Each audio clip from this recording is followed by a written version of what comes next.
ng In other words, Pero wala sa Biblia yun. Wala daw sa Biblia. Wala sa Biblia yun. Wala sa Biblia yun. Tutula ko ron. 17:5 ng Jeremias. Sumpain ng tao na tumitiwala sa tao. Tapos, eto pa. Eto na sa Biblia.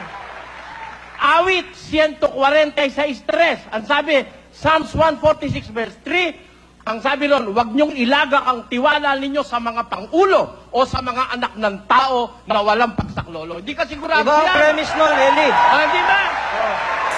Ito isang buhay na karanasan. Inidorso ng Iglesia ni Cristo sa Erap. Ano nangyari kay Erap? El Shaddai din. Di ba? Ang El Shaddai inidorso sa Erap. Ano ngayon? Ba't hindi niyo tinulungan si Erap? Pinalikuran mo lang. Mahirap eh. sasagot lang. Wait. Una si Brother Mike dito para sagutin ka. Sorry ha. Hindi Pero sa akin. Brother Mike, andiyan ka naman eh. Kapatid eh. Wait. Sana inanayaan mo siya. Wait. Kaya importante yung pagmamahal sa bayan. Sa Biblia yun. Kayo nga namimiloso po. Yung pagmamahal sa bayan Kayo nga importante. namimiloso po. Hindi dapat Airtime ko, Bakit? Brother Eli, oh. Wala sa Biblia eh. Airtime ko muna. Respetuhan muna tayo, okay lang? Yan ang problema sa'yo, walang respeto eh. No? Ako rin kasalita eh. Huwag ka mamimersonal. Alamin mo, dibatito. Allowed dito na sumagot pagka meron ka dapat isagot, huwag ka lang manggugulo. Okay. Tama na. Sandali lang. Yes, Pag-rally, people power. Paano kung mabait sila sa inyo? Ano ba yan? Lalabanan nyo pa ba sila kung mabait sila sa inyo? Kung gagawa sila ng pabor sa couple for Christ? Di ba ganon? Kaya nga hindi nawawala yung politics sa utang na loob sa atin dahil sa ganyan eh. Pabor doon, Brother Eli, kung they will fight for what we are fighting for, like pro-family, pro-life, good governance. So, yun lang naman namang inaasahan namin sa kanila. Okay, Brother Eric.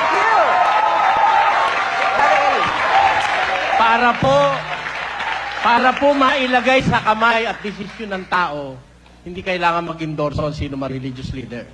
Kailangan magbigay sila ng guideline, yung galing sa banal na kasulatan na mapanggagalingan ng magandang gobyerno. Kung sinong maaaring makapamahala ng maganda. Yun ang dapat nila ibigay, yung mga katangian. Pero mag-endorso ng personal na tao, inaalisan mo na ng karapatang mamili ang miyembro mo. Para ba sila puro tanga na at ikaw na lang ang magdidikta. Diktador ang labas mo niyan. Yan ang masasabi natin.